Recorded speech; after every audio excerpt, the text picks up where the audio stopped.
from Sky Sports. Steve, you know you need at least a point. How do you balance off being more of an attacking threat this time around, but making sure you're much stronger at the back?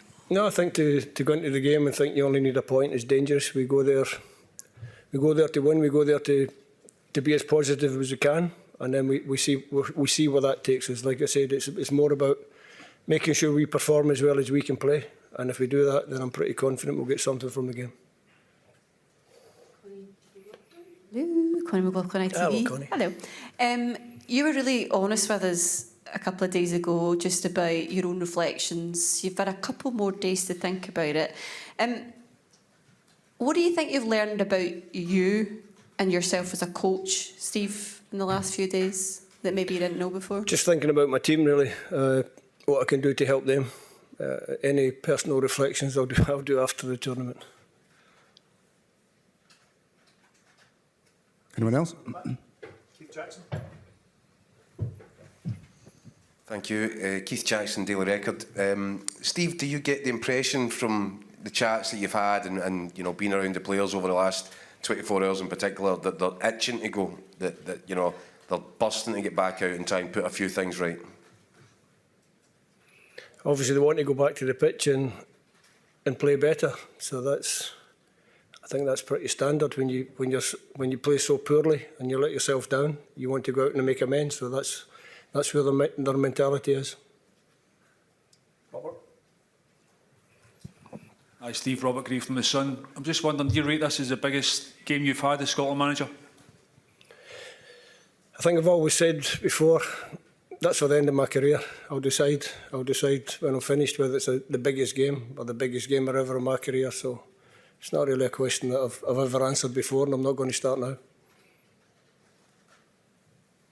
Steve McGowan, Daily Mail. Can I ask just how big a challenge does Switzerland pose in this game tomorrow?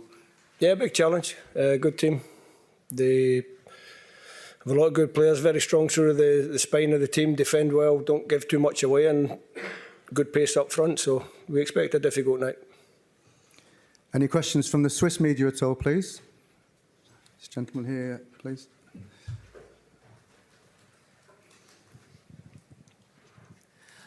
Good evening, Florian Ratz, Tamedia. The Hungarian coach admitted that he was surprised by Murat Yakin because the Swiss coach played differently than he used to play before. How do you expect the Swiss? Do you even think you can prepare the match? Will they play like they played in the qualification? Will they play like against Hungary? How do you expect them? Because we don't know, Swiss media. I think with the way they tweaked their system, I don't think it was a radical change, but there was definitely a little tweak in the system and how they use certain players within that system. Whether they used that specifically for the Hungarians or whether they've got something up their sleeve for us, we won't know until we get to the pitch. So we have to be prepared for anything. We have to be as well prepared as we can be. We think we are.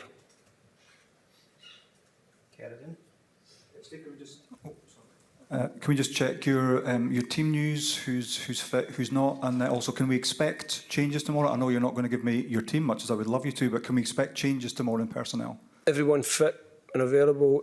Obviously, Ryan Porteous doesn't play, so you can expect at least one change. At least one. Any other questions from the Swiss media? Go on, Ronnie. Steve, could just ask you about Ryan Porteous and the two-game ban. What was your thoughts on that? I haven't really got any. He's suspended. I covered this on Sunday. If we can just, this gentleman here, please. Steve, Etienne Vuillemin from Switzerland as well. Can you compare Toni Kroos and Granit Xhaka, or is Toni Kroos one or more levels above him? Try to get him into trouble. No, listen, two very similar players. Similar in terms of the style of play, how they dictate or control the game for their team. So we understood that Toni Kroos was a key player for Germany. We didn't handle him very well. So we know that Granit Xhaka is a key player for Switzerland, and hopefully we handle him a little bit better. If there's anyone just remote, I was going to say, just sorry, if there's anyone remotely, please put your hand up and we'll come to you. Darren, you choose. If not, we'll have last question from the back. Did you have your hand up? Yeah.